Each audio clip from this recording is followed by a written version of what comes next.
Hey guys, welcome back to Brian's Train Room. As you guys know, I love the process. In other words, how did Lionel post-war trains get made, developed, shipped, all that stuff too? Well, I've got a very special piece that I'm going to get to share with you today that talks about the development of the 726. The 726 steam locomotive came out in 1946, but it changed in 1947.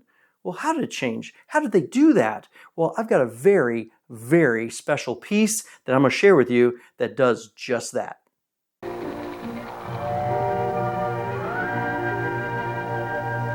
Designing this equipment requires considerable ingenuity and planning by model train executives and engineers.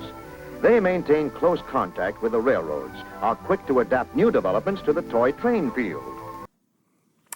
Okay. So the piece that we're going to talk about today, which is basically sort of a brass-plated version of the 726, fits a very specific purpose.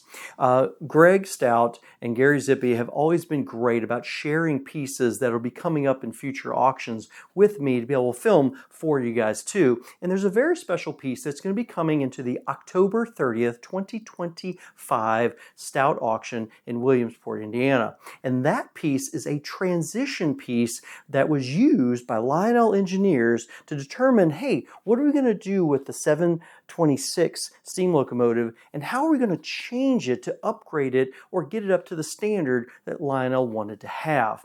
So what's shown is sort of my initial look and view of that engine when I was there. I also have sort of a second part where I start doing some of the comparisons, but once I had a chance to film it, I spent a little extra time and we kind of dug into it. I also talked with fellow collectors and said, hey, what do you think? How'd this work? And gathered some really incredible information. So you're going to see some of that, and I'm going to try and put my little like, oop, nope, that's not what I thought it was initially in there. So keep an eye out for that too. The biggest and major change is the fact that it's not actually a brass engine. It's actually brass plated, and the reason for that is you cannot solder any changes or updates to cast metal. But if you brass plate it, then you can add the details and all the other stuff that's in there. So keep an eye out for that too. It is a mistake on my part, and I'm doing my best to correct that. It is a fascinating piece of Lionel production history. Let's take a little peek and see what you think. So we've got a really interesting piece to show you as mentioned. This is a sort of a brass, almost mock-up for a 726 Berkshire.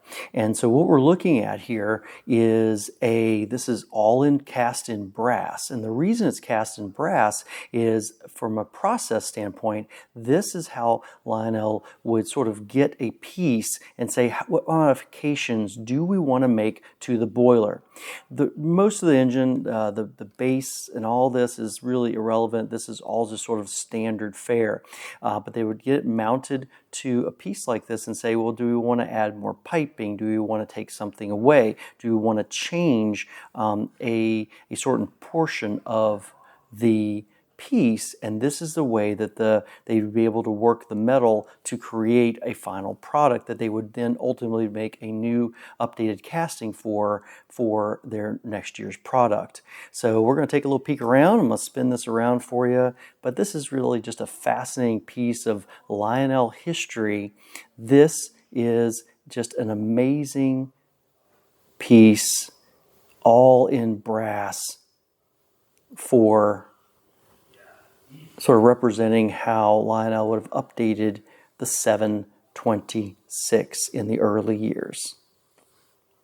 That is just so cool. I'll scan one for you too as well.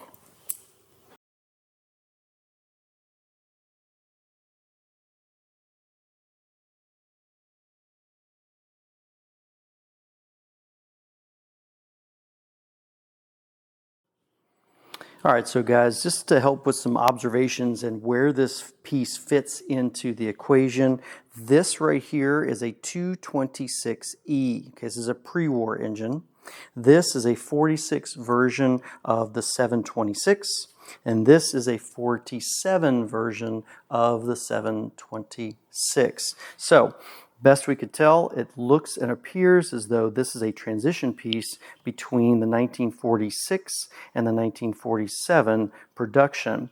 From the top, there are a couple things that you want to look at. The first is the transitions from here to here are pretty simple. They basically, for the most part, used this with very minor modifications. They took the screw hole out, and this has a little bit of roughness to the casting still from that transition, but overall from the top, and they added some piping over here towards the front of the engine. As you transition to the 47, there are some significant differences between the 46 and the 47. Everything from the steam exhaust to the top sort of the boiler through here. You can see the transition from sort of just a more oval to a more blocky transition that you would see on the 47.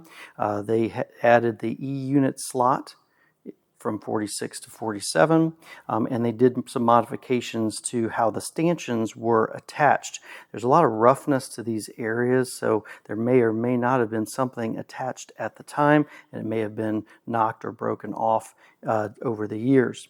So that's one of the main differences that you can see from the top. It's not a complete transition, so if I were to lay these pieces on their side like this, and carefully taking this like this, and then taking this piece like yay. One of the biggest sort of mysteries is finding that difference between here. This is open through here where the linkage comes in. It's still open on the brass model, but on the 47 version of the 726, it is now closed. So this may be a transition between 46 and 47, but there still seems to be some pieces that hadn't been fully modified as of yet.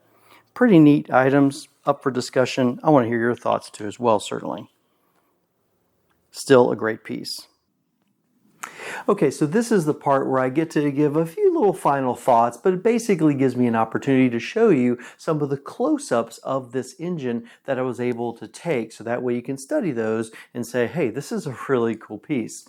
One of the things too to note is this is the engine that is shown in the Greenbergs Rare and Unusual guide. So it's found on page 43. If you don't have this book, well, you need it, of course. So the other is the fact that there are some things that I did discover after I did that initial filming. Greg and I were able to sort of relook at this engine. We pulled a bunch of other engines out, started making some of those comparisons, and really the biggest of which is the fact that it was not a fully brassed engine. It was essentially just a 726 casting that was then brass plated. Now, once it was brass plated, as mentioned, you were able to sort of add some of the details, like to the sand dome and some of the piping, or change the E-unit slot. You can do all those things to it, as well as maybe even add some of the pieces for the stanchions, so that you can then send that to the die maker to be able to modify that 726 die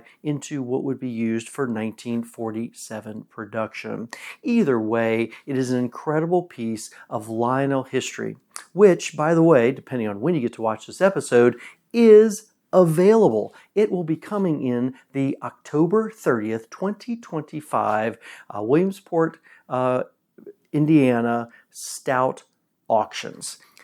I want to wrap this up by saying I want to thank Stout Auctions. I want to thank my fellow collectors who gave me some information on this to be able to kind of tie it all together and really make sure that I laid out as much of this information for you guys as possible. It was an interesting learning experience for me, and I had a ton of fun. So guys, thanks a lot, and good luck. Hey guys. Thanks for watching the video. Hope you guys enjoyed it. If you like this kind of thing, hey, like and subscribe. There's way more coming your way. If you like post-war Lionel trains and you like the rare and oddball stuff, well, you've come to the right place. Check out the catalog. There's everything from dealer displays, rare paper, mock-ups, prototypes, you name it, it's all in here. Please have a chance to check it out if you'd like to do so. You know, I don't do this type of stuff alone. I certainly have some friends and fellow collectors that have been gracious enough to open their collections to me and allow me to come in and film and really explore the fun and fascinating things that they've had a chance to acquire.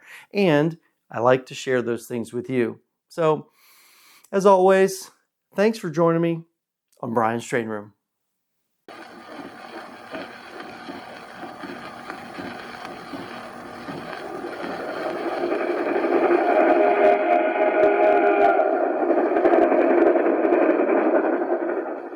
Look at her streak along the rails. It's a Lionel.